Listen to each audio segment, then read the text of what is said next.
Olá, estamos aqui em mais um episódio do nosso podcast Faz Sentido. Eu, Lorena Bandeira. Raiza Maris. E a gente tá aqui com uma presença ilustríssima. Estamos aqui emocionadas. Sim. Porque estamos recebendo a presença do nosso querido Edmundo Gaudêncio. A gente sempre... Disse, referência, Referência em absolutamente tudo. É. Porque isso tem uma coisa que eu lembro desde quando eu era aluna. A gente organizava evento, né, lá em psicologia. Vamos chamar o professor Edmundo. Que tema? Gente, qualquer tema. Ele vai falar sobre qualquer coisa e a gente vai aprender com qualquer coisa. Olha, exagero. A responsabilidade de apresentar para o Brasil todo, né? Pois Tem é. muita gente aí do Brasil que não conhece o professor Edmundo, então vai ter aí a honra de conhecer também, porque, né? Eu lembro, assim, professor, que quando eu era aluna também, a gente ficava olhando quando a gente recebia, né? Eita, esse período vai ter isso, esse período mas vai ser com que professor? Então, todo mundo ficava na expectativa de ser professor Edmundo naquele. Eu ainda tive a graça, viu? No terceiro ano. Terceiro ano. Base da psicologia clínica. Base da psicologia clínica, né? No nosso currículo lá na UEPB. Então, a gente ficava naquela expectativa. Porque, enfim, a gente vai fazendo história, né? A gente estuda, cria experiências, conexões, e a gente quer conhecer pessoas como o senhor. Então, por isso que estamos emocionadas e felizes de estarmos aqui. Se apresenta um pouquinho para o pessoal que não é daqui de Campina Grande, ele conhecer. Pois não. Meu nome completo é Edmundo de Oliveira Gaudêncio, eu sou psiquiatra, sou mestre e doutor em sociologia, tenho curso de especialização em teoria da psicanálise, tenho formação em psicoterapia focal de base analítica, fui professor da Universidade Estadual da Paraíba, da qual hoje sou professor aposentado, e sou atualmente professor da Universidade Federal de Campina Grande, onde eu leciono nas unidades de psicologia e de medicina. Muito bem. Arrasou. E fora professor, Edmundo é o quê? O que é que Edmundo gosta de fazer? Bem, o que eu gosto de fazer é ler, escrever, né? Eventualmente toda noite eu escrevo alguma coisa, não movido pelo desejo de publicar. E, de fato, nesse sentido, eu afirmo que sou nietzschiano, né? Eu serei póstumo. Eu gosto muito de ler, sempre gostei, e, no mais, o cotidiano da universidade termina por me absorver quase que até o final de semana, né? De maneira tal que o meu hobby pode ser perfeitamente praticado nesses intervalos, digamos assim, das atividades profissionais.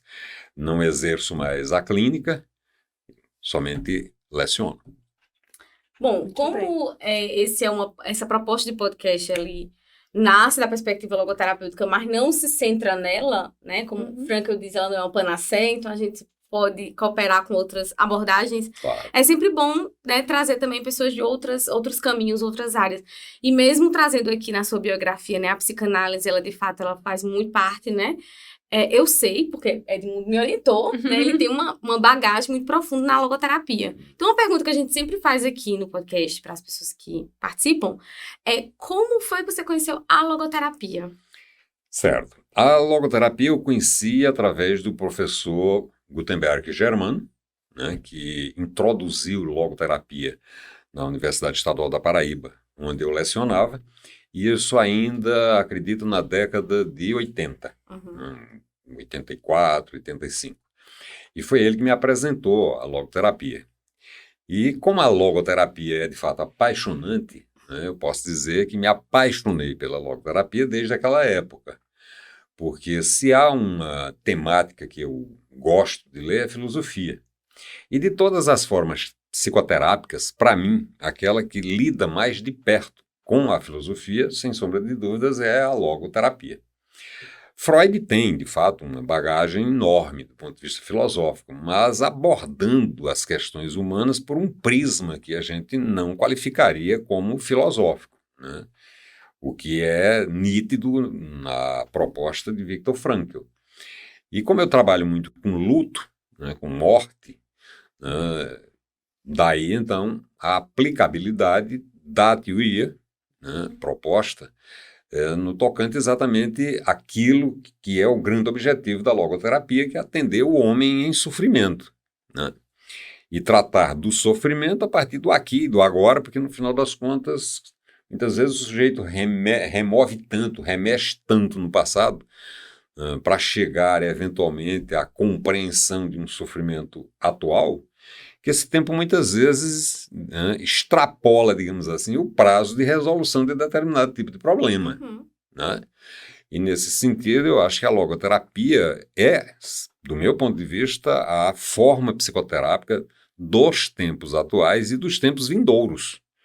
Né? Porque ela tem, de certo modo, um imediatismo maior no tocante à obtenção de respostas positivas quanto à aplicação do tratamento do que, por exemplo, a psicanálise.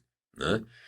E essas situações decorrentes de experiência de perda, né, eu acredito que essas experiências são muito melhor abordáveis através da logoterapia do que qualquer outra forma de psicoterapia. Claro, há pessoas que unem, né, logoterapia com psicologia cognitivista, mas eu ainda prefiro a logoterapia pura, né, porque acho que ela já nos traz um leque de possibilidades de abordagens e de associação com autores vinculados ao pensamento fenomenológico, ao pensamento existencialista, né, que a gente não encontra nas outras escolas. Eu acho a logoterapia, de fato, encantadora. E com profundidade, né? Sim, exato. Frank foi realmente um exímio leitor e escritor também. Exatamente. Né? Você acha que houve essa identificação assim, né? Frank sendo psiquiatra também, né? Sim. E leitor e escritor.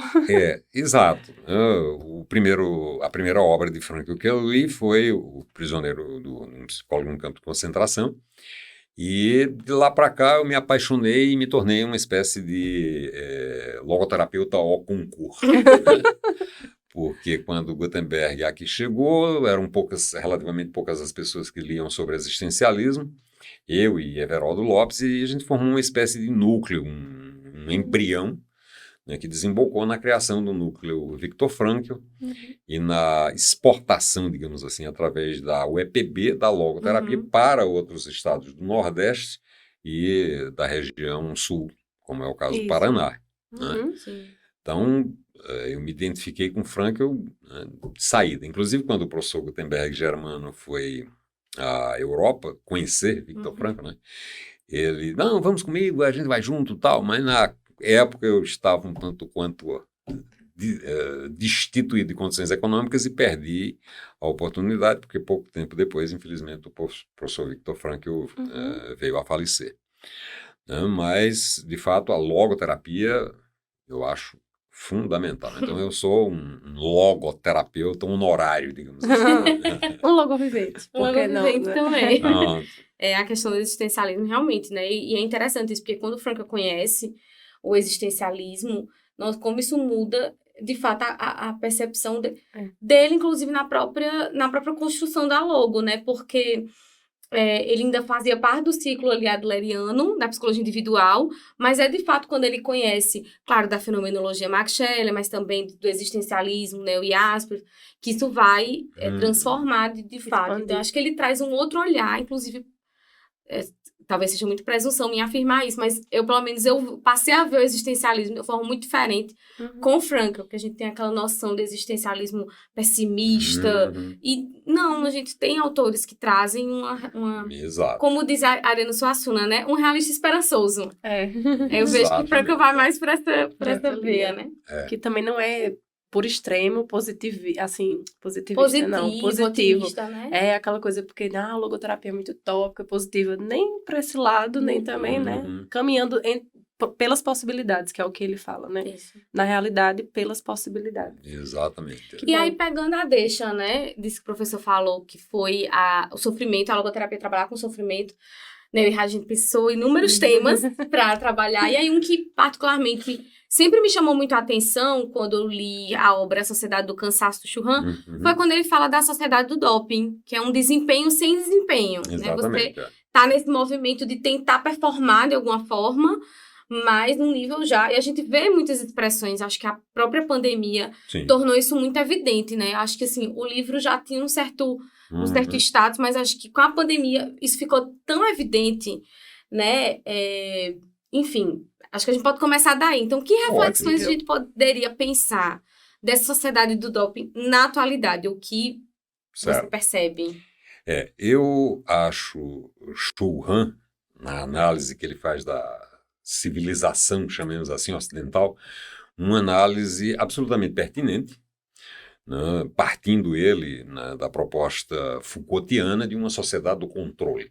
Né, conceito esse contra o qual se insurge Chul Han, dizendo que, na verdade, não se trata mais da sociedade do controle, né, mas da sociedade de autocontrole. Nós colocamos dentro de nós mesmos os nossos docilizadores dos comportamentos, docilizadores dos corpos, de uma forma geral, né?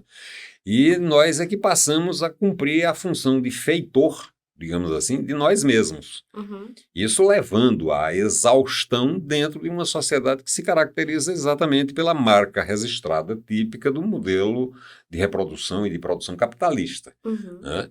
Em que você, no final das contas, termina por incorporar certos conceitos como desempenho, otimização de resultados, e isso tudo termina por levar, de fato, a um cansaço que não é apenas o cansaço físico, mas um cansaço que a gente poderia tomar, inclusive, no sentido existencial do termo. Um cansaço que poderia, em sua denominação, ser perfeitamente chamado de tédio, né? De um tédio vital. Porque, no final das contas, hoje o que se observa é que, em decorrência desse desejo de desempenhos cada vez melhores, e que ninguém sabe de fato onde é que chega a otimização de uma determinada tarefa, de um determinado trabalho, as pessoas terminam por viver para trabalhar e não viver trabalhando, o que é completamente diferente. E aí, resultado, de repente você vê as suas horas de eventual lazer completamente tomadas pelo trabalho. E o lazer, de fato, é a única coisa que impede, por exemplo, a instalação de sintomas relativos à síndrome de Burnout, né, ao cansaço laborativo e ao estresse. E, evidentemente, uma sociedade que seria perfeitamente analisável pela logoterapia, quando a gente toma na pós-modernidade os valores que são significativos, né? A gente vive um tempo que é caracterizado, em primeiro lugar, pela velocidade. Uhum. As coisas precisam ser velozes. As pessoas precisam agir velozmente. Ninguém tem mais tempo para absolutamente nada, porque tudo aquilo que há que ser feito terá que ser feito de forma imediata, digamos assim. Aí depois você conta com um outro valor, né? A anestesia. O ser humano hoje é um animal anestesiado. Né? Anestesiado aqui no sentido de perda literal da sensibilidade. Nada mais nos sensibiliza.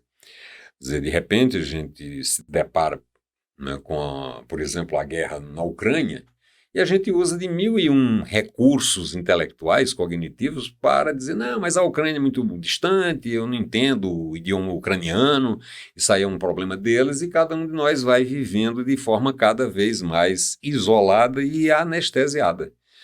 Quer dizer, o sofrimento não nos incomoda mais quando localizado nos outros.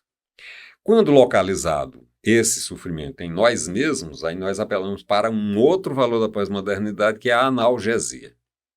Nunca o ser humano buscou tanto, né, a ausência de total sofrimento. Em se tratando de uma dor física, buscam-se os analgésicos. Em se tratando de alguma forma psíquica do sofrimento, ou você busca um ansiolítico ou busca um antidepressivo como uma forma de eliminar aquele sintoma, exclusivamente o sintoma, porque os medicamentos psiquiátricos são meros paliativos, né? E desde que o sujeito, no final das contas, não esteja ansioso ou esteja minimamente feliz, ele dá suporte à sua existência a partir de uma base farmacológica. Mas, além disso, a gente se tornou também o animal da descartabilidade. Na pós-modernidade é a era do descartável. A gente iniciou essa descartabilidade inventando o guardanapo de papel descartável, a caneta descartável, o isqueiro descartável, e de repente a gente se depara com uma sociedade de descartabilidade de pessoas. Quer dizer, um morador de rua é uma pessoa descartável, o menino em condição de rua é descartável, o louco é descartável, o desempregado é descartável, né? como se nós nos houvéssemos de pessoas gradativamente sendo transformadas em coisas, porque é assim que, de fato, funciona o nosso modelo. Então, nesse aspecto, o Churran tem plena correção quando ele aponta exatamente para essa sociedade do cansaço. De um cansaço que, em grande medida, talvez justificasse pelo vazio existencial né, as tão elevadas incidências e taxas de suicídio. Quer dizer, de repente, mais feliz, né, por fim à vida, do que, eventualmente, conduzir uma existência destituída de sentido ou de significado. As pessoas hoje voltam-se muito mais para a vida dos outros do que para a sua própria existência. Isso funcionando, em grande medida, como um mecanismo de fuga. Enquanto eu falo do meu vizinho, né, eu não percebo que a minha barba, que deveria estar de molho, está pegando fogo. Então, essa é a sociedade que eu chamaria, de fato, de a sociedade do sofrimento, né? O máximo de individualização e de individualismo em detrimento de um pensamento voltado para o coletivo. Porque o ser humano é um animal gregário, é um animal que somente vive em sociedade. Mas a gente termina por negar essa condição, assumindo uma postura que eu denomino de autistoide. Não chega a ser autista, mas é autistoide. Você entra, por exemplo, em um ônibus, todas as pessoas estão com os auriculares colocados devidamente nas orelhas, cada um escutando uma música ou um podcast, ou o que quer que seja, mas sem trocar uma única palavra com a pessoa que viaja ao lado dela, muitas vezes durante horas seguidas. Né? Então, o ser humano está se transformando cada vez mais em desumano, que nós sempre fomos, né? Com uma capa um pouco mais invernizada, mas chegando-se literalmente a essa condição. Uma condição que remete ao conceito existencialista de desamparo. Né? Nós somos e estamos em condição de desamparo. Salvo engano, Homero, né, tem um verso em que ele diz: nós é tudo quanto é nosso. Estamos, portanto, condenados ao desespero. Porque quando, de fato, você só conta com você não tem a quem recorrer, sendo o ser humano um animal sociável, um animal de relações sociais, então você se sente literalmente no nada. Né? Então, essa, eu diria, é uma sociedade na qual a logoterapia, de fato, tem uma importância enorme, né, levando-se em consideração os valores que são por ela preconizados, a atitude, né, de liberdade e de escolha, de busca de sentido individual em meio ao sentido social, são questões absolutamente pertinentes, importantes e contidas no campo da logoterapia e da filosofia humanística existencial. Eu tava lembrando aqui de um filme, não sei se vocês já assistiram, porque também é animação, né? Eu não sei se não é um gênero muito de Lorena, né? Não sei se... Caiu aqui. Paulo. Engraçado, porque eu tinha parado, eu tinha olhado, eu falei, não tá frouxo. Ah, eu achei que era assim mesmo. Tá bastante, eu posso trocar, botar o outro. O outro, né? Nossa, isso vem tanta coisa na mente quando a pessoa fala disso. Porque eu amei isso do desamparo. Porque eu fiquei pensando, será que as pessoas têm consciência desse desamparo, sabe? Porque isso é tão, particularmente, isso é tão evidente. Isso é tão evidente, assim, pra mim, que existe isso mesmo, esse desamparo, esse abandono. Você vê isso até na maneira com que as pessoas existem nas redes sociais. A necessidade por atenção. Então, eu acho que não é consciente. Não é consciente em massa, né? Eu acho que as pessoas... Talvez que eu esteja mais apurada, por isso que, assim... E porque é o que a gente estuda também, a gente analisa, né? Aí fica mais nítido. Eu acho que as pessoas se dão conta apenas da ponta do iceberg. Como propunha Sartre. As pessoas são tomadas literalmente pelo que Sartre chamava de tédio. Um tédio vital. Agora, a que corresponde exatamente esse tédio? Né? no fundo, em grande medida, esse tédio, do meu ponto de vista, deriva desse desamparo. Deriva, claro, simulando-se esse desamparo pela via da angústia. Você, de repente, é tomado pela ideia de eu estou me sentindo angustiado, estou me sentindo literalmente oprimido. Né? Agora, o que me oprime? Às vezes é o próprio sujeito. Exatamente. A grande maioria das vezes é o próprio sujeito. Mas não, obrigado.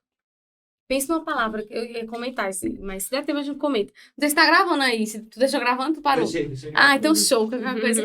Pensa numa palavra que eu tô detestando quando trazem pra mim, é o tal da procrastinação. Procrastinação. Nossa, que quando você vai aprofundar o que é essa procrastinação, na verdade é só uma cobrança que a pessoa impõe de uma coisa perfeita que não se... É a necessidade de desempenho, produzir, sabe? Não precisa disso, né?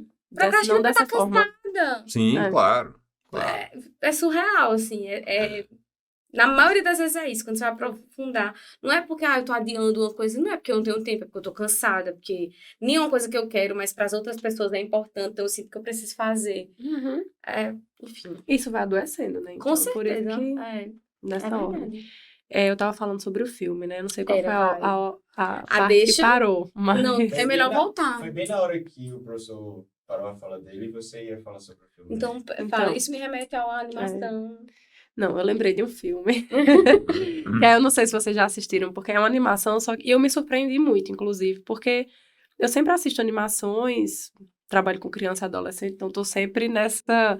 Mas sempre gostei. Esse filme eu esperava algo, e foi muito mais, sabe, aquela surpresa boa que você tem e faz, mas todo mundo precisa assistir esse filme para ver justamente esses contextos. É A Família Mitchell e a Revolta das Máquinas. Não sei se eu já mencionei lá, que eu acho que não. Acho que não. Aí ele fala justamente sobre essa revolta das máquinas que estão cansadas de trabalhar por nós. E um dia, num lançamento super esperado, assim, era o maior lançamento do mundo, de um novo aparelho e tal, todo mundo esperando por esse lançamento, as máquinas se reuniram por trás, sem os donos saberem, né? E no meio do lançamento, ele lá falando, todo mundo aplaudindo, todas as televisões do mundo ligadas nesse lançamento e todo mundo nos seus celulares. Aí as máquinas fazem pifam, né? Elas viram robôs e aí acaba capturando o dono, o produtor, né, daquele aplicativo novo. E em contrapartida, né, o que estava em paralelo, uma família estava decidindo sair um pouco dessas redes sociais e viajar. Era a viagem de férias da família.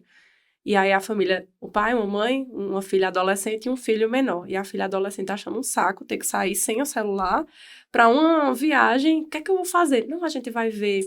Vocês já foram na ponte e tal? Vocês precisam conhecer essa ponte. Vamos para tal lugar. Vamos fazer isso. E ela, ai meu Deus, vai ser um saco. Eu sem meu celular, porque os pais propuseram que ficassem sem os aparelhos.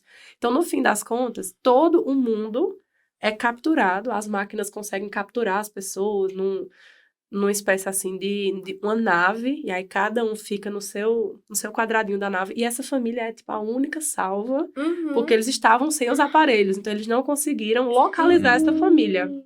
E aí, pra você ver, né, as pessoas, não, eu não quero ir pra essa nave, não se preocupe, lá vai ter Wi-Fi e a programação que você quiser.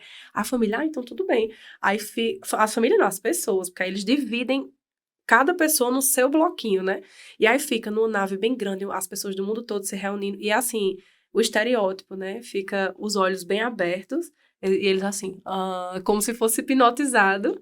Eles, não, eu não quero ir. Aí quando chega na navezinha, fica lá hipnotizado. E assim vão chegando e as máquinas vão conseguindo prender os humanos. E essa família, que é a única que não, né, que tá por aí, começa a desfrutar das coisas, o carro quebra, eles vivem aventuras, aí eles descobrem, opa, tem uma família que tá escapando, vamos fazer, o que é que a gente pode fazer por essa família? E nesse contexto todo, já tô contando o filme todo, nesse contexto todo, eles vão descobrindo valores que eles tinham deixado, né? A adolescente desenha muito bem, ela tem toda uma parte gráfica, e os pais começam a perceber o que eles não percebiam. Eles não tinham muito tempo para estar com a família e começam a perceber que ela tem essas habilidades. E aí vão ver, nossa, foi você que fez isso e tal. Ela, eu gosto de fazer isso nas horas vagas. E quais são as horas vagas? Tipo, você só estuda, qual é a sua... Não, porque eu fico no celular e tal. Aí ela também começa a perceber que ela tem outras habilidades, né? Fora ficar no computador. Então, no final, Não vou contar, assistam. Mas ele vai trazer essa ideia de olha como a gente está indo para essa nave, né? A gente está sendo sugado por máquinas que estão nos levando e prometendo que a gente vai ficar bem. Se tiver um padrão que a gente está esperando, né? E os outros valores que foram deixados e que a gente pode construir. Então, é basicamente isso, né? Um filme show de bola. Mesmo quem não gosta de animação pode assistir que vocês vão ver essa ideia, né? Da revolta das máquinas. Será que não está acontecendo isso mesmo? E a gente está sendo... Será que a gente aqui agora não está sendo, né, tomado por Na verdade, eu diria que a gente tornou-se máquina, né? Uhum. Quer dizer, já alguns filósofos pós-modernos trabalham exatamente com essa ideia, né? De uma vinculação tão absolutamente estreita à máquina que daí se constitui a figura do ciborgue. Uhum. Né? Então, os pós-estruturalistas, né, discutem o ciborgue em que nós gradativamente nos tornamos. O ciborgue seria, só como esclarecimento, aquela situação em que você teria literalmente a mistura homem-máquina, né? A gente poderia utilizar como como exemplo, melhor dizendo, do ciborgue, o sujeito que precisa de uma válvula cardíaca, por exemplo, ou de um marca-passo. Né? Ele é humano, mas ao mesmo tempo ele contém um elemento alusivo ao mundo da máquina. E nós estamos nos tornando ciborgues. Em sala de aula, geralmente eu digo que antigamente o ser humano se dividia em cabeça, tronco e membros. Hoje em dia o ser humano se divide em cabeça, tronco, membros e celular. Uhum. E o celular, às vezes, determinando inclusive o uso dos membros, porque a maior parte dos adolescentes, acredito que vocês já devem ter visto na rua, eles só têm uma mão útil. Uhum. Porque a utilidade das mãos repousa exatamente no seu vazio e na capacidade que elas potencialmente apresentam quanto a conter alguma coisa. Né? No momento em que você usa em uma das mãos obrigatoriamente o celular, você só tem a outra mão livre. Né? Porque uma já está devidamente ocupada. Outro dia eu via um desses vídeos postados nas redes sociais, uma moça que se encontrava numa lanchonete, né, conseguia escapar de um atropelamento, né, segurando em uma mão o copo de refrigerante que ela não derrama e na outra mão o celular que ela não derruba. Né? Ou seja, de tal modo ela estava acoplada a esse celular que o celular era parte integrativa dela mesma. Então, as pessoas, de fato, hoje usam do celular de uma forma que a gente poderia considerar como sendo escapista.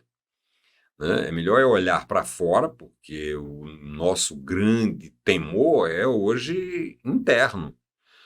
Né? É você olhar para dentro de você, fazendo-se perguntas oriundas do campo da filosofia. Por exemplo, quem sou eu? O que é que eu estou fazendo? Qual é o sentido da minha existência?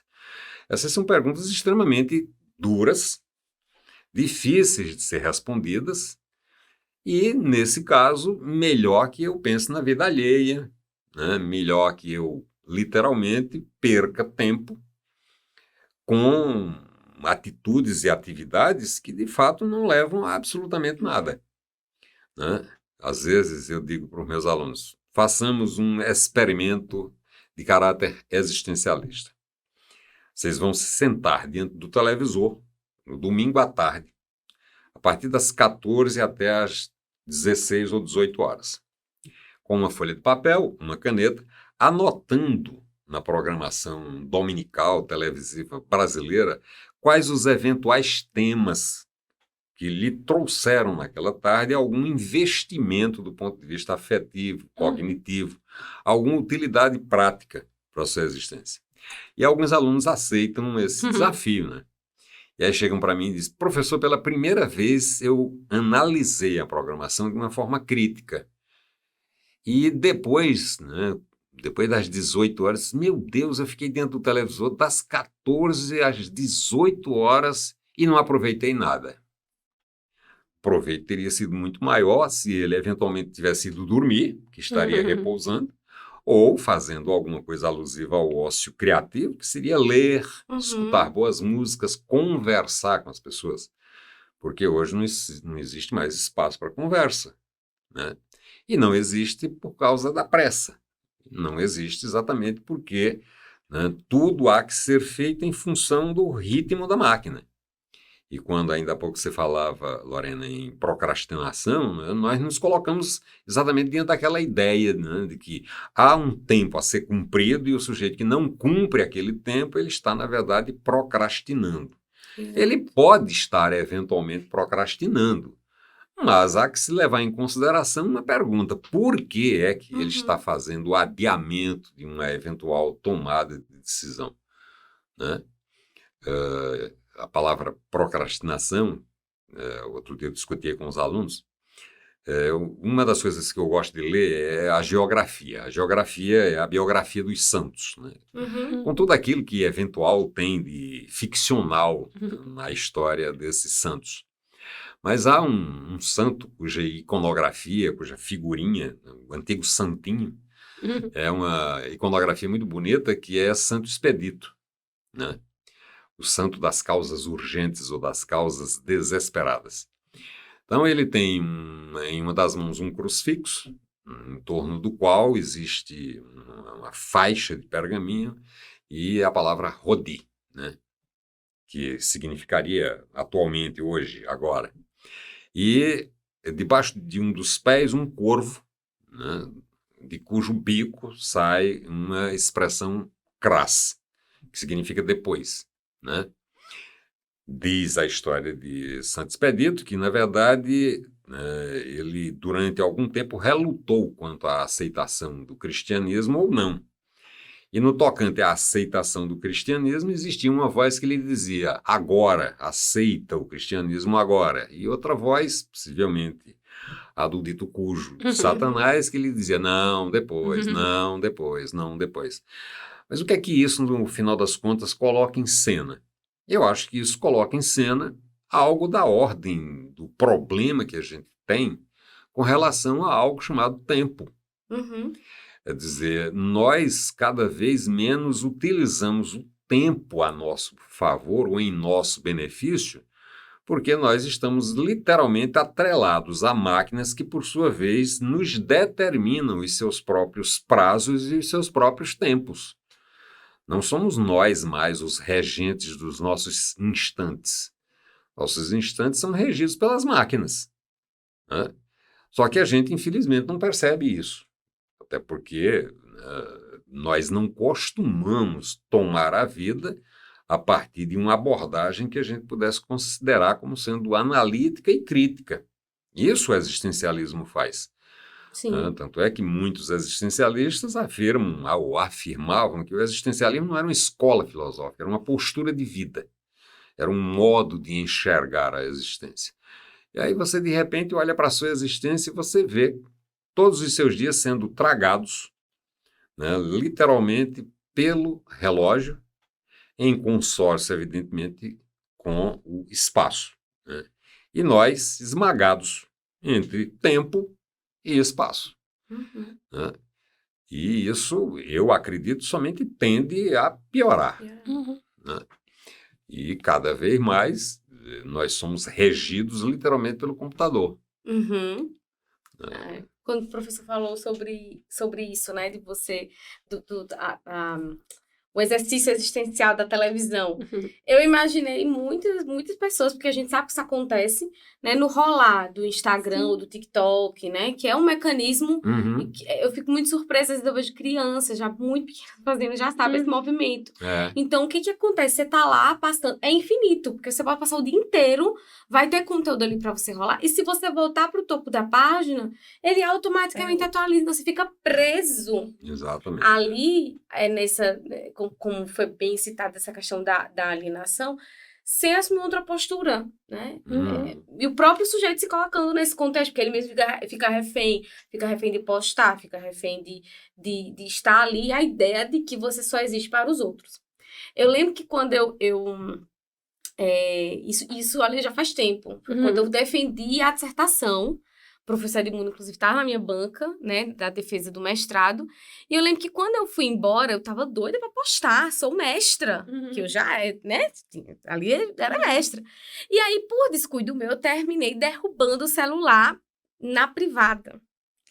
Lembro. Lembra? E eu voltei no carro, assim, tentando ficar bem plena, porque eu fiz, não posso ficar nervosa, porque o professor Edmundo vai pensar, eu aqui nervosa porque não tenho foto para postar. Mas qual a ideia que isso traz?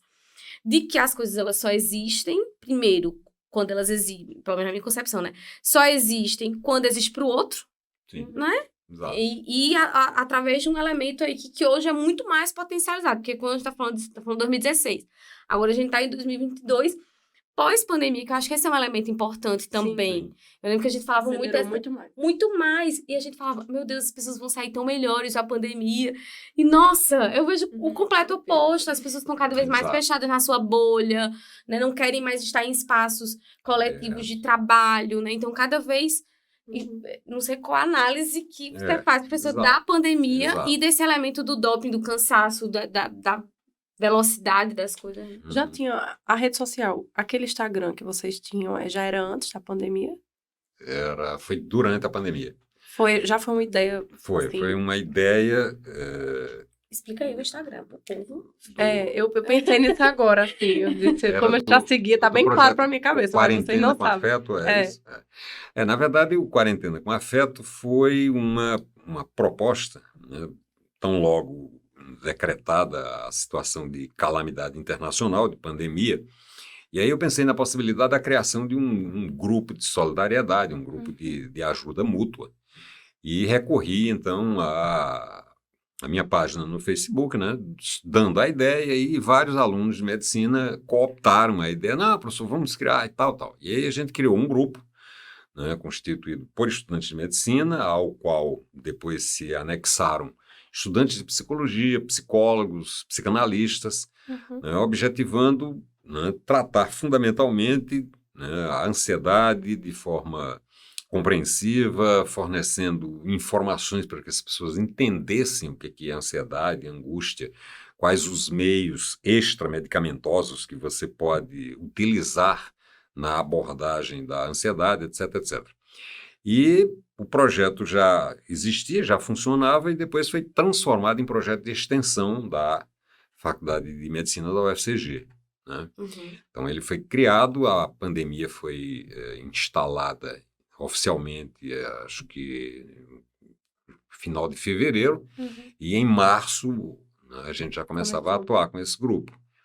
Né? E a gente contava, inclusive, com logoterapeutas, que foram os primeiros a aderir, né, à proposta, fundamentalmente com logoterapeutas.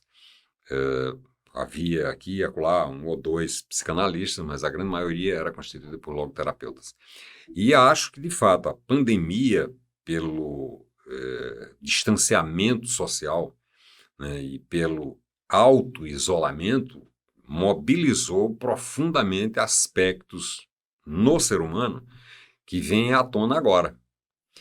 A gente pode apontar desde já resultados ou decorrências da pandemia, né? Como, por exemplo, muitas escolas privadas, né, hoje optam pelo ensino à distância, que é muito mais barato, evidentemente. Você não precisa pagar o deslocamento do professor, por exemplo, né, para a realização de conferências, congressos, etc, etc. E eu via recentemente uma pesquisa realizada nos Estados Unidos em que as pessoas diziam que preferiam trabalhar online, né, do que trabalhar presencialmente. Mas sem perceberem que isso cria, de fato, uma confusão enorme do ponto de vista do funcionamento psíquico. Quer dizer, o ser humano é regulado, né, pelas instituições sociais. Então, quando você tem a rotina do trabalho, a própria rotina estabelecida pelo trabalho funciona para você também como um calendário, né? De segunda a sábado pela manhã eu trabalho. Como no final das contas você não saía de casa para trabalhar, aí as pessoas permaneciam em casa, né, e muito frequentemente apresentando como resultado disso desorientação cronológica. Hoje é quarta ou é quinta? Não, hoje é terça. Né? Uma outra consequência, e essa a gente somente conseguirá avaliar no futuro, diz respeito àquelas crianças que durante os quase 2 anos de isolamento social tinham entre 4 e 6 anos de idade. É nessa fase que se dá primordialmente a sociogênese. a sociabilização propriamente dita, vivencial, do ponto de vista, né, prático, do ponto de vista de existência existida. Como serão, né, essas pessoas no futuro? Pessoas essas que não passaram por esse processo de forma natural. Será que elas serão, de fato, gregárias, ou seja, sociais, como em geral assim tende a ser o ser humano? Ou elas se transformarão em pessoas absolutamente isoladas, né? Porque a tendência ao isolamento é mundial. E a pandemia, me parece que, de fato, agravou isso. Quando, eventualmente, em alguma live realizada durante a pandemia, me perguntavam o que você acha do ser humano depois da pandemia? Ele sairá melhor ou pior? Dizia, olha, eu acho que primeiro é preciso que a gente pense que vai sair da pandemia. Isso é primordial. A partir desse ponto. E, em segundo lugar, como o ser humano é um animal absolutamente imprevisível, o que a gente pode com certeza afirmar é que essa experiência para alguns será positiva e para outros poderá ser extremamente destrutiva. Uma certa ocasião nós discutíamos a tristeza que era estar sob confinamento, a tristeza de não poder sair de casa. E eu, utilizando do raciocínio tipicamente existencialista, dizia, sim, mas há um problema e um sofrimento muito maiores. Qual? Qual o sofrimento maior do que não poder sair de casa para o shopping? Eu disse, não ter uma casa dentro da qual ficar. Isso era muito mais triste, isso era muito mais trágico. Você saber que existia um vírus capaz de matá-lo, sem que você contasse minimamente com nenhuma possibilidade de abrigo, né? Ou nenhuma possibilidade de amparo. Sim. Então, há manifestações comportamentais que, com certeza, ainda estarão, né, sendo gestadas. A Organização Mundial de Saúde pensa que os quadros de suicídio, que os quadros de depressão, de transtorno de estresse pós-traumático, sofrerão um incremento muito grande nas gerações futuras, sobretudo no tocante ao pessoal que esteve nas frentes de combate à Covid, né? Médicos, enfermeiros, maqueiros, fisioterapeutas, né? E o ser humano de uma forma geral, né? Porque gregários que nós somos, né, a pandemia terminou por quebrar esses vínculos que a gente estabelece com a sociedade, além de ter servido, do ponto de vista do nosso narcisismo, como uma pancada violenta. A suprema criação divina ser literalmente submetida às condições de um vírus invisível, do qual um biólogo afirmava ainda quando do início da pandemia. Se nós coletássemos todos os vírus, né, existentes, a gente não encheria uma colher de sopa, né, em função, evidentemente, do tamanho do vírus. Mas foi esse elemento, né, que simplesmente, de certo modo, nos disse: vocês não são tão superiores assim.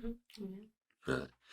E o tempo inteiro a gente está vendo a possibilidade cada vez mais ameaçadora de novas viroses, de eventualmente novas pandemias, porque a sociedade, a natureza, melhor dizendo, rebelou-se contra a sociedade. Né?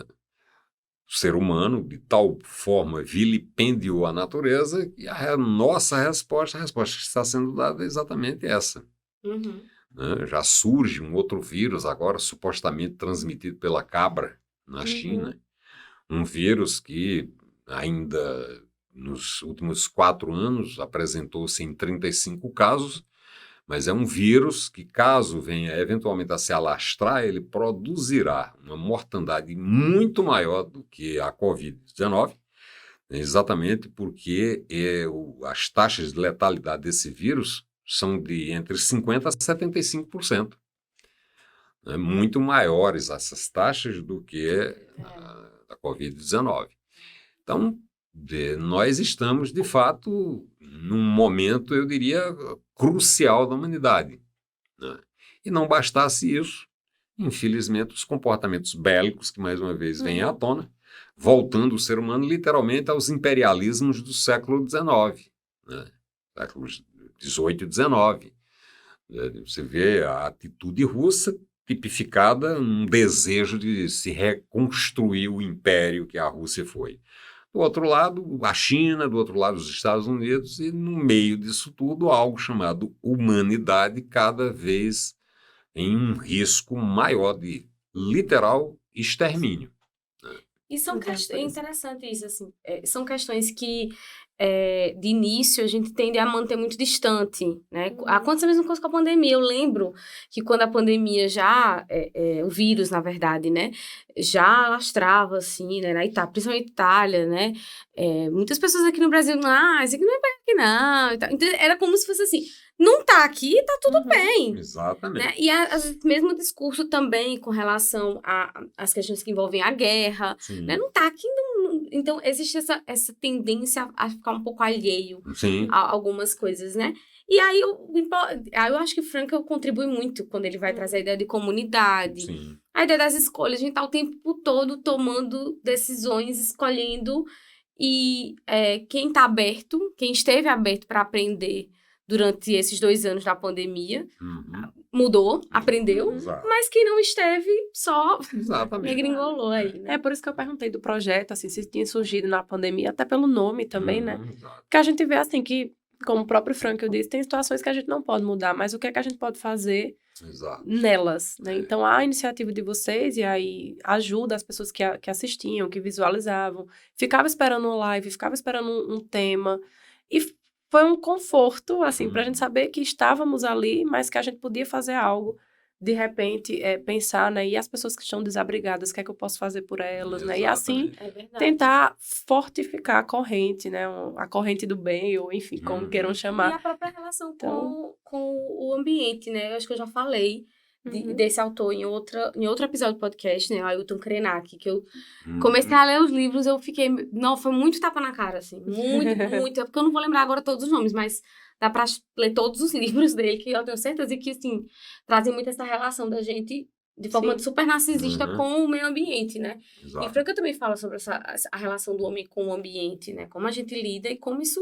de alguma forma, a própria autotranscendência, né? Que a gente Ailton Krenak veio aqui a Campina pelo menos em 3 ou 4 ocasiões. Nossa. Nos encontros da Nova Consciência. Não acredito. Olha aí. Onde ele fez, nessas 3 ou 4 ocasiões, palestras, trazendo isso ainda na década de 1990, 2000, trazendo já essa temática da natureza, da necessidade de respeito a isso que é o planeta Terra e tal, desde aquela época que ele já falava sobre isso, né? Mas, infelizmente, são vozes que terminam pregando no deserto, né?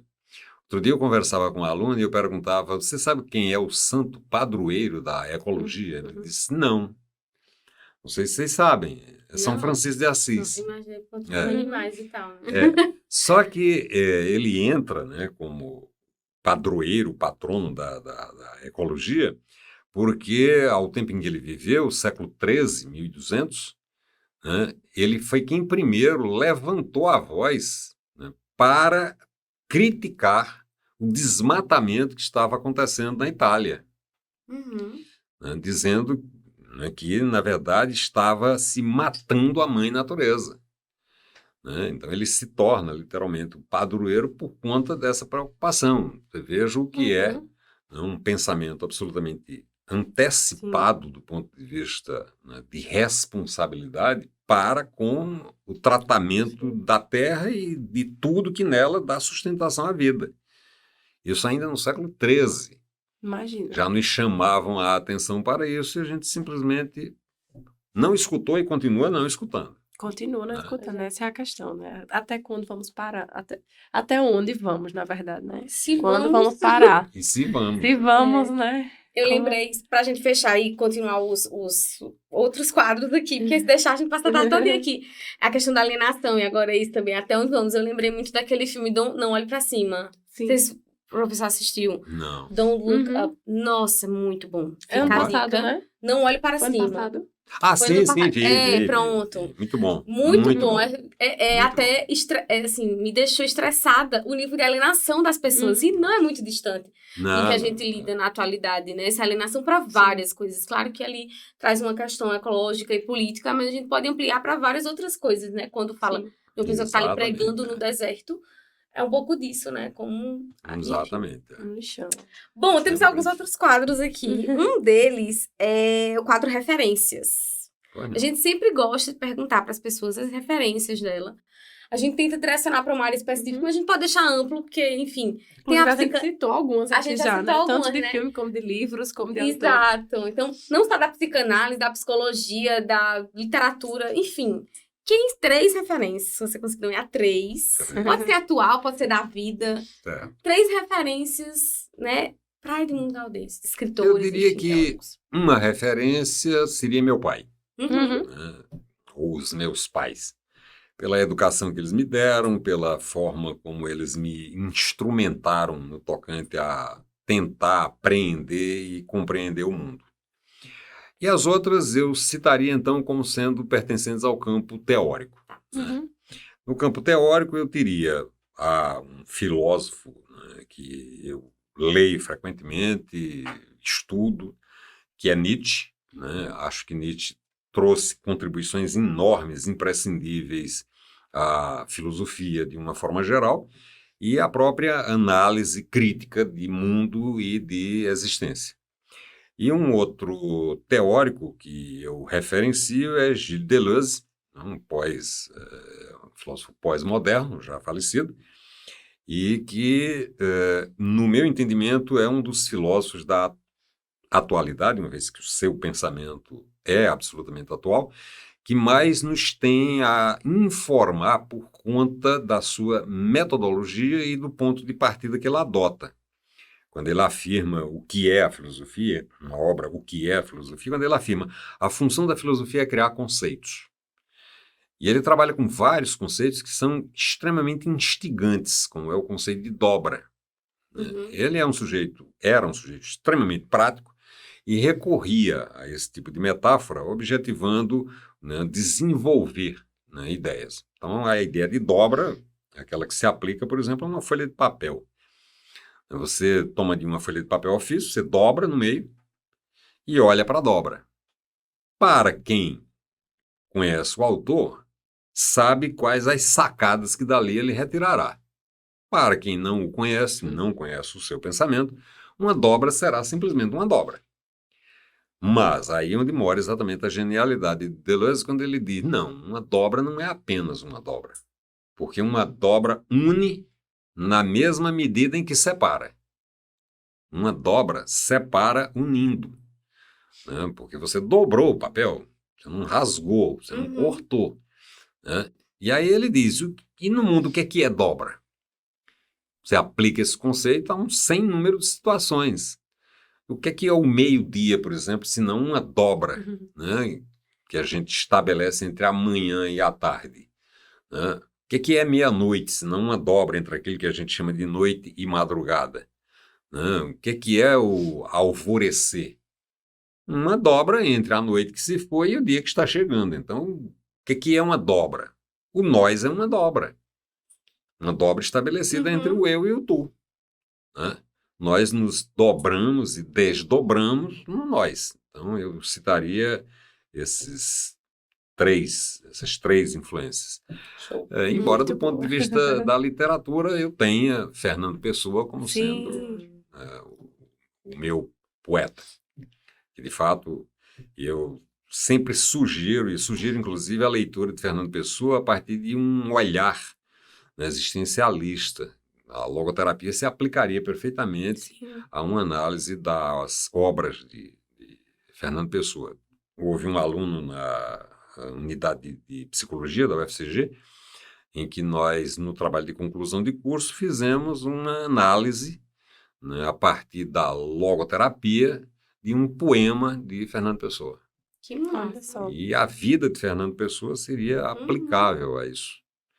Aliás, uma das grandes questões relativas à logoterapia, né, sobre a qual eu digo, não, eu vou escrever qualquer dia, mas até hoje não escrevi, é aquela circunstância em que você se pergunta, né, acerca de qual o sentido de sua existência, sentido esse que ainda não adveio, né, juntamente com a sua existência. Eu estou me referindo aqui especificamente a Fernando Pessoa, Van Gogh e Leonardo da Vinci. Os três foram muito preocupados e os três formularam a mesma pergunta. Van Gogh, nas cartas que ele escreveu para Theo Van Gogh, o irmão, né, em que ele se perguntava, mas qual é o sentido disso que eu estou fazendo?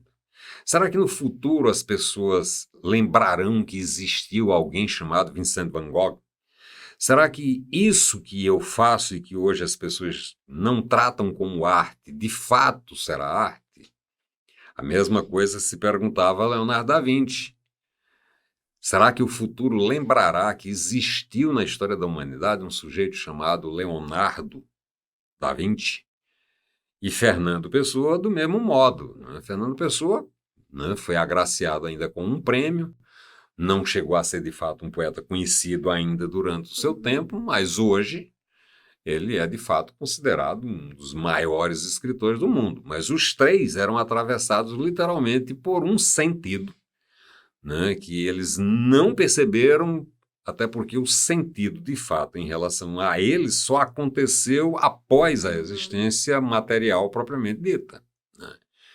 Então, Fernando Pessoa tem essa grandeza. Além, claro, eu sempre sugiro a leitura de uma obra composta por um longo poema em prosa, que é o livro do Desassossego. É um livro extremamente bonito, existencialista, como o próprio Fernando Pessoa, e nos colocando literalmente no lugar de quem precisa analisar a existência, através de frases muitas vezes muito curtas, tal como quando ele pergunta: e qual a distância que existe entre eu e mim? O que é que ocupa esse lugar? Então, Fernando Pessoa, eu diria, daria um lindo trabalho no campo da logoterapia. Claro, sua obra é muito extensa, mas selecionando-se algumas das obras dele, sem sombra de dúvidas, é um grande escritor. Será que para a criança não tem diferença entre eu e mim, né? Será que isso diz alguma coisa? Exato. A criança existe, né? Exatamente. Tá ali. Eu só me lembro disso, que a minha tá com 2,5, né? Ela, mãe, tira isso aqui, de eu ou de mim. Não tem, ela tá aprendendo a linguagem, claro, mas assim, a criança vive e tá ali existindo e tem toda uma questão, né? A gente se preocupa, então fiquei refletindo sobre isso. Exatamente. Então temos aí, né, publicamente, né, gravada aqui uma promessa. Uma promessa de uma obra na logoterapia, né? Enfim, depois a gente cobra. Perfeito. E aí, pegando a deixa... Poderíamos trabalhar de parceria. Olha, vamos embora. Eita, outra convite promessa. público também. Vamos aí, quando? Vamos logo. A pressa. Se bem que o tempo... Eita, é verdade. Enfim. Não, mas dá certo. Vai dar. Dá certo o tempo, o bendito tempo. Último quadro desse programa, já pegando a deixa também da logoterapia, é tríade do sentido. Então, a gente sempre gosta de perguntar para você, no caso, o que seria, então, a logoterapia em 3 palavras?